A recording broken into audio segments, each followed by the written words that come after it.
الحمد لله نحمده ونستعينه ونستغفره ونؤمن به ونتوكل عليه ونعوذ بالله من شرور أنفسنا ومن سيئات أعمالنا من يهده الله فلا مضل له ومن يضلل فلا هادي له ونشهد أن لا إله إلا الله وحده لا شريك له ونشهد أن سيدنا وسندنا ونبينا ومولانا محمدا عبده ورسوله صلى الله تعالى عليه وعلى آله وأصحابه أجمعين أما بعد فأعوذ بالله من الشيطان الرجيم بسم الله الرحمن الرحيم كلا إنها تذكرة فمن شاء ذكره في صحف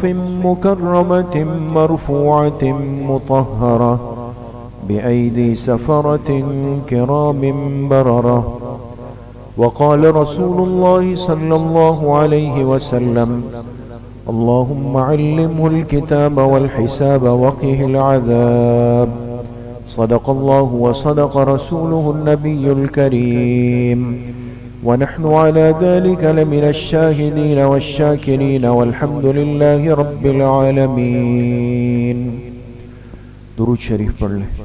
اللهم صل على محمد وعلى آل محمد كما صليت على إبراهيم وعلى آل إبراهيم إنك حميد مجيد. اللهم بارك على محمد وعلى آل محمد كما باركت على إبراهيم وعلى آل إبراهيم إنك حميد مجيد. میرے محترم دوستوں، بھائیوں اور بزرگوں، اللہ رب العزت کا بہت بڑا کرم اور احسان ہے کہ جس مبارک دین سے ہماری نسبت جوڑی ہے وہ ایک زندہ اور بیدار دین ہے. ہر چیز، ہر عمل، ہر رکن، ہر طریقہ وہ واضح بھی ہے، آسان بھی ہے اور سب سے بڑھ کر ثابت بھی ہے. امت کے پاس ہر عمل کی شرعی دلیل موجود ہے. اسی لیے پچھلے جمعے بھی بیان میں عرض کیا کہ ہم دین پر چلنے میں قصوں کے اور کہانیوں کے محتاج نہیں کہ انسان کہے کہ یہ کوئی کتاب کھول کے اس سے قصہ کہانی پڑھ لے. ہمارے پاس الحمدللہ اللہ کا کلام بھی ہے، قرآن کریم، اللہ کے پاک پیغمبر محبوب کائنات جناب رسول اللہ صلی اللہ علیہ وسلم کی مبارک احادیث بھی ہے، اور 1,00,000 سے زائد صحابہ اکرام رضوان اللہ علیہم اجمعین کا تعامل بھی ہے. یہ سب چیزیں امت کے پاس آج موجود ہے. اس کے ہوتے ہوئے اگر امت ایک ایسے عمل کی طرف جاتی ہے جس کا کوئی ثبوت نہیں، بس صرف ایک سنی سنائی باتیں ہیں، قصے ہیں، کہانیاں ہیں، ہم نے ماحول میں دیکھا ہے، ہمارے بڑے کرتے ہوئے آئے ہیں، ہمارے محلے میں ہوتا ہے، تو یقین کر لیں کہ وہ رسم و رواج تو ہو سکتا ہے، بدعات اور خرافات تو ہو سکتے ہیں، لیکن وہ دین نہیں ہو سکتا، وہ نیک عمل نہیں ہو سکتا، وہ سنت نہیں ہو سکتا، اور اس پہ اجر کی امید بھی نہیں رکھی جا سکتی. اس لیے میرے عزیزوں، دوستوں، بزرگوں، آج وہ چیزیں جگہ اپنی بنا چکی ہے کہ جس کی کوئی حیثیت نہیں، اور وہ ہستیاں، وہ شخصیات، وہ افراد کہ جن کے اس دین پر، دین کی محنت پر بے انتہا احسانات ہیں، ساری زندگیاں جن کی وقف تھی، ان کے تذکرے ذہنوں سے یا تو بھلا دیے گئے یا ان کے بارے میں شکوک اور شبہات پیدا کر دیے گئے. رجب کا مہینہ چل رہا ہے. اس مہینے کے اندر کون سا عمل سنت ہے، مسنون ہے، اس پہ تفصیل سے بات ہوئی کہ جب رجب کا چاند نظر آتا تو جناب نبی کریم صلی اللہ علیہ وسلم نے ایک دعا کے مانگنے کا اہتمام فرمایا. وہ دعا امت کو دی گئی، اللہم بارک لنا فی رجب و شعبان وبلغنا رمضان. یہ وہ دعا ہے جو احادیث سے ثابت ہے، ایک سنت عمل ہے، اور امت کو سکھائی گئی کہ وہ رمضان کے آنے والے بابرکت مہینے تک اس دعا کا وقتاً فوقتاً اہتمام کرتی رہے. لیکن اس کے علاوہ بہت ساری چیزوں نے اپنی جڑیں بنانا شروع کی. اب امت کا بہت بڑا حصہ ایسا ہے جو اس مہینے میں ایک رسم کرتا ہے جس کو کونڈوں کی رسم کہتے ہیں. اس پہ پچھلے جو میں بات عرض کی، 22 رجب کو کونڈے کرنا یا کونڈوں کی رسم کرنا کہ کچھ پکا کر بنا کر اس کو خود کھانا یا تقسیم کرنا اور اس کو باعث اجر و ثواب سمجھنا، اور یہ یقین کرنا کہ ایسا کرنے سے ہمارے رزق میں، روزگار میں، کام میں برکتیں آئیں گی، جبکہ اس کا کوئی ثبوت نہیں. اس نے امت کے اندر جگہ بنا لی، جڑ پکڑ لی. لیکن میرے عزیزو دوستو بزرگوں، تعجب کی بات یہ ہے کہ اس دن اس امت کی ایک بہت بڑی ہستی اور شخصیت اور اللہ کے پاک پیغمبر علیہ الصلاۃ والسلام کے ایک محبوب صحابی حضرت معاویہ ابن ابی سفیان رضی اللہ تعالی عنہ، تاریخی اعتبار سے یہ ان کی وفات کا دن ہے. لیکن ہمارے ذہنوں میں، ہمارے علم میں، ہمارے مذاکروں میں، ہماری باتوں میں حضرت معاویہ رضی اللہ تعالی عنہ کے کتنے تذکرے زندہ ہیں. ہم نے ان کے دین کے لیے جو محنتیں ہیں، 19 سال دور خلافت گزارنے والا یہ صحابی جس نے 2/3 دنیا پر اسلام کے غالب کرنے کو مقدم کیا، 64,65,000 مربع میل، یہ محققین نے لکھا ہے، 64,65,000 مربع میل جو دنیا کے نقشے کو اگر سامنے رکھا جائے تو یہ دنیا کا 2/3 بنتا ہے. 2 حصے ہو گئے. اس حد تک وہ اسلام کی دعوت کو لے کے گئے. 2/3 دنیا پر اسلام کو غالب کیا ہے، کفر کا قلع قمع کیا ہے، فارس کو، روم کو، عیسائیت کو تہو بالا کر دیا. لیکن ہم سمجھے ہی نہیں کہ باطل ہمارے ساتھ کھیل کیا کھیل رہا ہے. آپ خود بتائیں میرے دوستوں بزرگوں کہ جس ہستی کا اتنا بڑا حصہ ہو، اتنا بڑا کردار ہو دین کے غلبے میں، اللہ کے پاک پیغمبر کے لائے ہوئے کلمے کو پہنچانے میں، اس سے امت کو محبت ہونی چاہیے یا نہیں ہونی چاہیے؟ دوست ہونی چاہیے. اور یقیناً جس نے کفر کی کمر توڑی ہو تو اس سے نفرت کرنے والا کوئی مسلمان ہوگا یا کافر ہوگا؟ کافر ہوگا. وہ کہاں برداشت کرے گا؟ اسی دن ایک کہانی گڑھ لی گئی، اسی تاریخ کو منتخب کیا گیا تاکہ اپنے اندر کے اس بوجھ کو کچھ تسکین دی جائے، تسلی دی جائے. اور ہمیں بھی اس کام پر لگا دیا. ایک آدمی اپنے کام میں لگا ہوا ہے، اپنی سوچ اور رائے کے ساتھ چل رہا ہے. علماء نے لکھا ہے اس سے کوئی چھیڑ چھاڑ انسان نہ کرے، وہ کرتا رہے جو کر رہا ہے، نہیں سمجھ میں آ رہی اس کو.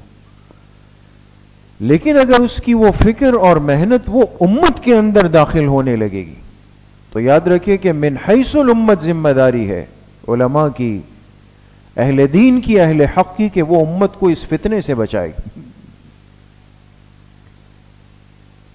اس لیے آج سمجھنے کی ضرورت ہے. صحابہ اکرام رضوان اللہ علیہم اجمعین کا مقام، ان کا مرتبہ، ان کی حیثیت، ان کی شخصیت وہ اللہ کے کلام نے واضح کر دی ہے. یہ ذہن میں رکھیں، اس بارے میں کبھی پریشان نہ ہو، دور تک نہ جائے. قرآن کی چھوٹی سی آیت ہے، آیت بھی پوری نہیں، اس کا ایک ٹکڑا ہے. اس کو زبانی یاد کرے، نہیں تو اس کا ترجمہ یاد کر لیں۔ اس حوالے سے کوئی تنگ کرے، پریشان کرے، بولے اللہ نے اپنے کلام میں خود فرما دیا وَكُلًّا وَعَدَ اللَّهُ الْحُسْنَى، 4 الفاظ ہے دوستو، وَكُلًّا وَعَدَ اللَّهُ الْحُسْنَى۔ اس پوری کی پوری جماعت سے اللہ پاک نے نیک انجام یعنی جنت کا وعدہ فرما لیا، لفظ بھی کلن فرمایا، سب کے سب، کوئی اس سے باہر نہیں آیا۔ اس لیے میرے عزیزو دوستو بزرگوں، اب اس کلن کے اندر اس امت کے سب سے پہلے مسلمان حضرت ابوبکر صدیق رضی اللہ عنہ سے لے کر سب سے آخر میں بننے والے صحابی تک جتنی بھی ہستیاں اور حضرات ہیں، وہ سب کے سب اس وعدے کے اندر شامل ہو گئے، کامیاب ہو گئے، جنتی ہو گئے، اللہ کی رضامندی کا حصہ بن گئے۔ دوستو انسان کے پاس یہ حق کہاں سے آیا عام امتی کے پاس کہ یہ ترازو لے کر کے یہ وزن کرے اور یہ فیصلہ کرے کہ کون کس درجے کا ہے، کون حق پر ہے، کون ناحق؟ وہ سب کے سب کُلًّا وعد اللہ الحسنى، سب کامیاب ہوگا۔ دوسری بات میرے دوستوں بزرگوں یہ ہے کہ بہت ساری ایسی چیزیں جو قابل تشویش ہوتی ہیں نا، ذہنوں میں تشویش پیدا کرتی ہے، وہ بھی پھیلائی گئی، بنائی گئی، ذہنوں میں اس کو بسایا گیا کہ شاید باقی صحابہ ایک طرف ہیں اور یہ مظلوم صحابی حضرت امیر معاویہ رضی اللہ عنہ یہ ایک طرف ہیں، ان کو ذرا کاٹا گیا، کنارے پہ کیا گیا، الگ کیا گیا، جھوٹی کہانیاں گھڑ گھڑ کے بنا بنا کر کے، تاکہ مسلمان ان کے بارے میں پورے مطمئن نہ ہو سکے۔ اس لیے میرے عزیزو دوستو بزرگوں، میں نے آپ سے عرض کیا کہ ہمیں کسی کی شخصیت کو سمجھنے کے لیے قصوں کہانیوں کی ضرورت تو ہے نہیں۔ قرآن کریم نے 30ویں پارے میں، آخری پارہ جو 30واں پارہ ہے، اس پارے کی تیسری سورت ہے، اس سورت کا نام کسی کو آتا ہے؟ سورہ عبس، عبس وتولی ان جاءہ الاعمی۔ اسی سورت کے اندر اللہ پاک نے تذکرہ فرمایا کچھ ان حضرات کا کہ جن کے ہاتھ استعمال ہوئے ہیں اللہ کے وحی کو لکھنے کے لیے۔ بات سمجھ میں آ رہی ہے دوستو؟ جن کو اللہ نے استعمال فرمایا اپنی وحی کے، قرآن کی کتابت کے لیے استعمال فرمایا۔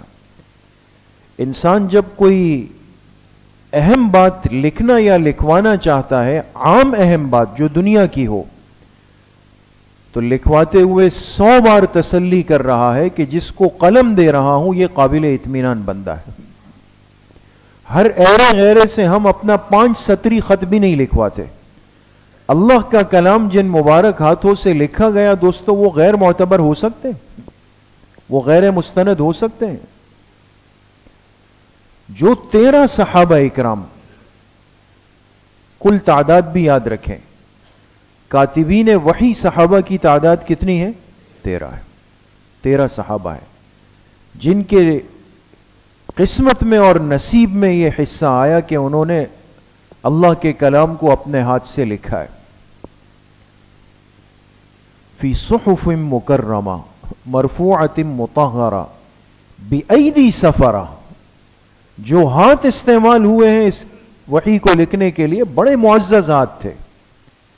اللہ کا کلام جن کے ہاتھوں کو معزز کہہ رہا ہے، کرام بررہ، جو ظاہر کے بھی پاک تھے، جن کے دل بھی پاک تھے۔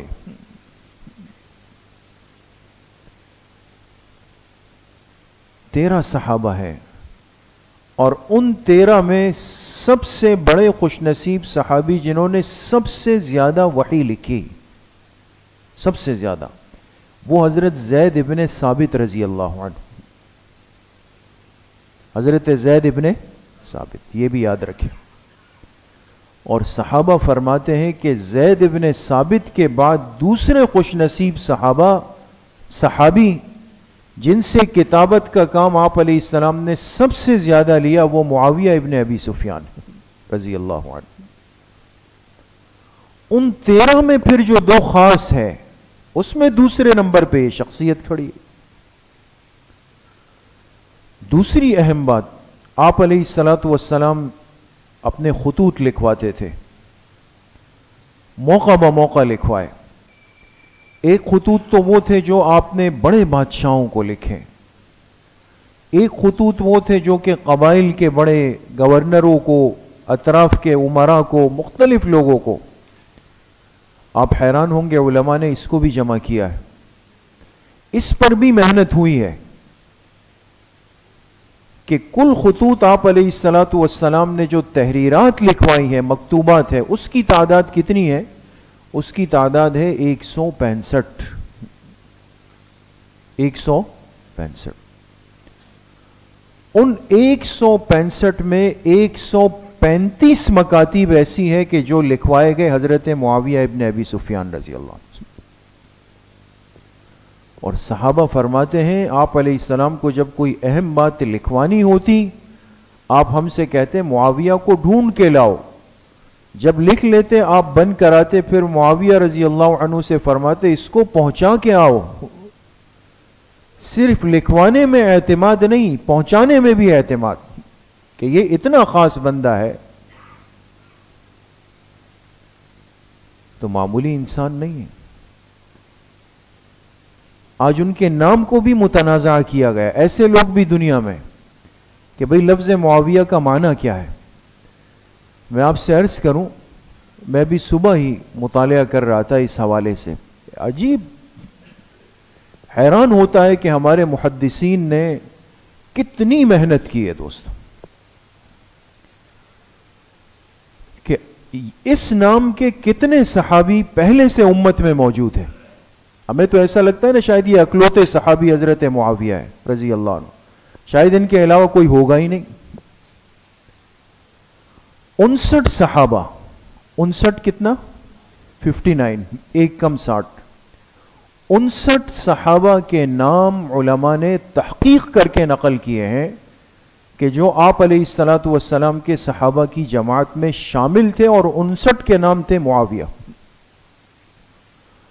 اور خود حضور علیہ الصلوۃ والسلام کے سگے چچزاد بھائی، آپ کے چچا ہیں حارث، حارث کے بیٹے ہیں، ان کا نام ہے معاویہ ابن الحارث. یہ آپ علیہ السلام کے چچزاد بھائی ہیں. حضرت علی رضی اللہ تعالی عنہ کے داماد ہیں، جن کے نکاح میں حضرت علی کی بیٹی رملہ آئی. رملہ کے شوہر کا نام معاویہ ہے.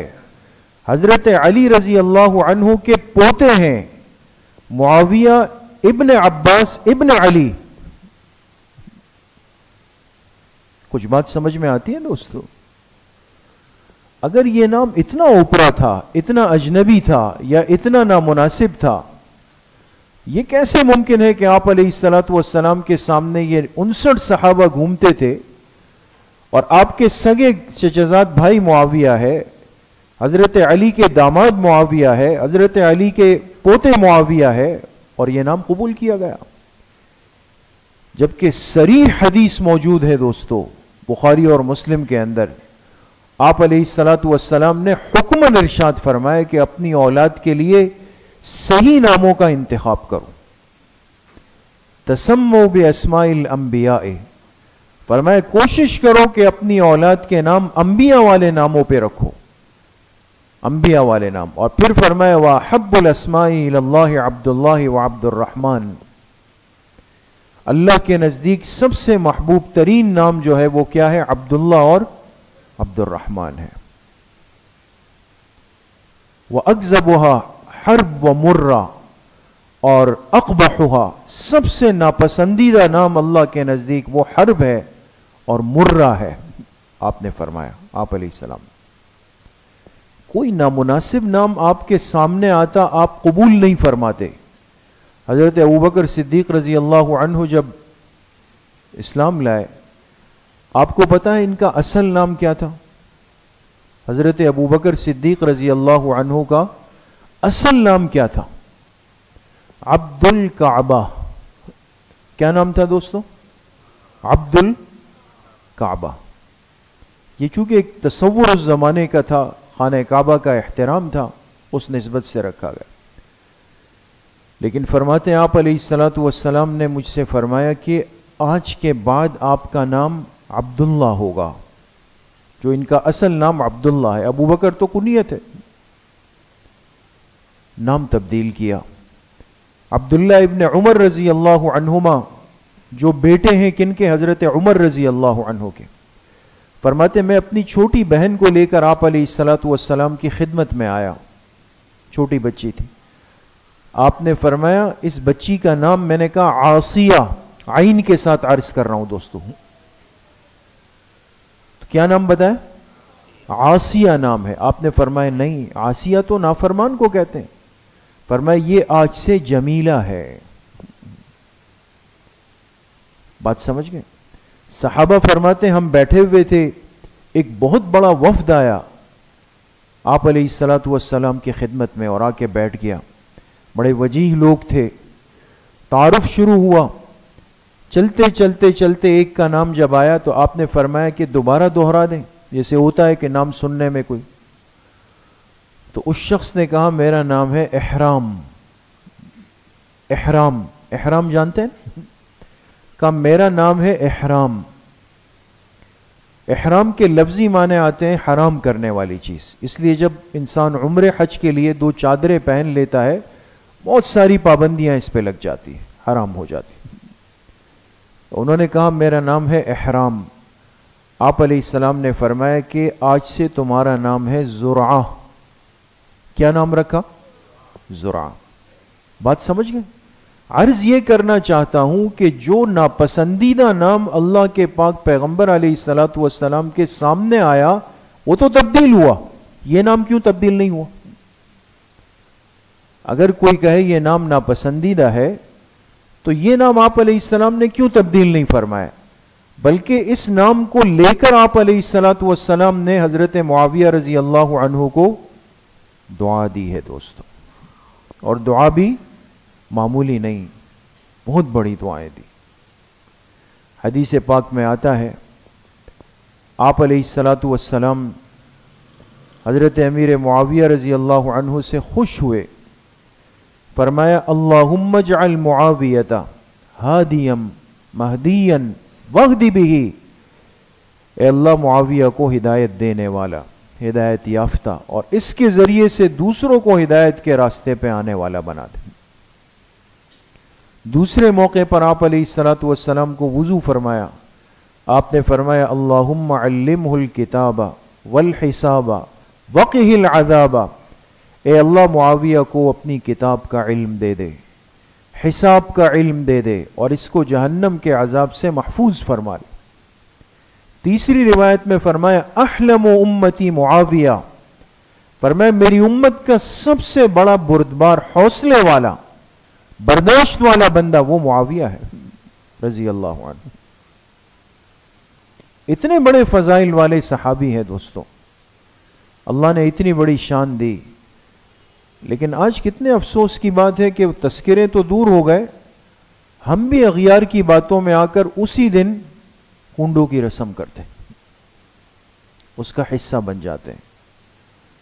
تو جن کے ہاتھ سے قرآن کی کتابت ہوئی، جن کے ہاتھ سے اللہ کے پاک پیغمبر کے مکاتیب لکھے گئے، اور جنہیں اللہ کے پاک پیغمبر نے اتنی عالیشان دعائیں عنایت فرمائیں، اور جن کے دور حکومت اور خلافت میں 64 لاکھ مربع میل یعنی 2/3 دنیا تک اسلام کا نظام غالب ہوا، اور وہ شخصیت کہ آپ علیہ الصلوۃ والسلام نے فرمایا کہ مجھے دکھائے گئے وہ لوگ جو میری امت میں سب سے پہلے سمندر کے راستے سے جا کر کے جہاد کریں گے. خواب میں آپ علیہ السلام آرام فرما رہے تھے، اور خواب نیند سے اٹھے تو مسکراتے ہوئے اٹھے. بخاری شریف جلد اول میں یہ روایت امام بخاری نے کئی جگہوں پہ نقل کی. آپ نیند سے اٹھے، مسکراتے ہوئے اٹھے. صحابہ نے پوچھا یا رسول اللہ صلی اللہ علیہ وسلم آپ تو مسکرا کیوں اٹھے؟ میں سو رہا تھا، مجھے خواب میں میری امت کا ایک حصہ دکھایا گیا کہ جو سمندر کے راستے سے جا کر اللہ کے راستے میں جہاد کرے گا، اور فرمایا ان کی حیثیت ایسی تھی کہ جیسے تختوں پر بیٹھے ہوئے بادشاہ ہوتے ہیں، اور جو ان کے ساتھ شامل ہوگا ان کے لیے اللہ نے جنت کا فیصلہ فرما دیا۔ تو سب سے پہلے سمندر میں بحری بیڑا اتارنے والے صحابی کون ہے دوستوں؟ حضرت معاویہ رضی اللہ عنہ۔ سب سے پہلے یہ اعزاز ان کے حصے میں آیا ہے۔ اتنے بڑے فضائل کے حامل ہیں، اتنی بڑی شان اللہ پاک نے ان کو عطا فرمائی ہے، اور آج سب سے زیادہ شکوک و شبہات اور باتیں وہ ہمارے دل دماغ میں ان سے متعلق وہ ڈالی جاتی کہ نعوذ باللہ پتہ نہیں انہوں نے کیا کیا ظلم کیے ہوں گے اور کیا کیا کیا ہوگا۔ اس لیے میرے عزیزوں دوستوں بزرگوں، ان ہستیوں کے تعارف سے، تذکروں سے اپنے آپ کو واقف رکھیں۔ آج ہم دین کے جس شعبے میں بھی کام کریں، ہم صحابہ کے تذکروں کے بغیر تو ایک منٹ آگے نہیں بڑھ سکتے، ایک قدم بھی آگے نہیں جا سکتے۔ اس لیے ہمیشہ عرض کرتے ہیں بھئی دیکھیں، ہر مسجد کے اندر فضائل اعمال کی تعلیم ہوتی ہے ہماری نا، لیکن حضرت شیخ نے کمال کیا کیا؟ آپ نے غور کیا کبھی فضائل اعمال پہ؟ حضرت شیخ نے کمال کیا کیا کہ کتاب کے ابتدائی حصے میں فضائل صحابہ کو رکھا، ان کے واقعات کو، پھر آگے احادیث کو شروع کیا، تاکہ جو تعلیم کر رہا ہو، جو سن رہا ہو، قیامت تک جو دعوت کے عالی کام سے جڑا ہوا ہوگا، اس کے دل دماغ میں یہ بات بیٹھ جائے کہ یہ محنت بغیر صحابہ کے تذکرے کے ناقص ہوگی۔ جب تک ان کے مبارک تذکرے، ان کے واقعات، ان کی قربانیاں وہ میرے سامنے، امت کے سامنے نہیں آئیں گی، انسان میں اس درجے کا جذبہ پیدا ہی نہیں ہو سکتا۔ اس لیے میرے عزیزوں دوستوں بزرگوں، ماہ رجب میں ایسا کوئی عمل، کوئی طریقہ نہیں ہے کہ انسان کنڈے بنائے، فلاں بنائے، فلاں، یہ سب اغیار کے، باطل کے طور طریقے ہیں۔ ان فتنوں سے ہم اپنے آپ کو بچائیں، اور ان مبارک شخصیات کے تذکروں سے خود بھی واقف رہیں، ان کے مذاکرے بھی کریں، اپنے بچوں کے نام بھی ان مبارک ہستیوں کے نام پر رکھیں، ان کے نام کو زندہ کرنے کی آج ضرورت ہے۔ اللہ کریم مجھے بھی آپ سب کو صحیح عمل کی توفیق نصیب فرمائے۔ الحمدللہ رب العالمین، والصلاة والسلام علی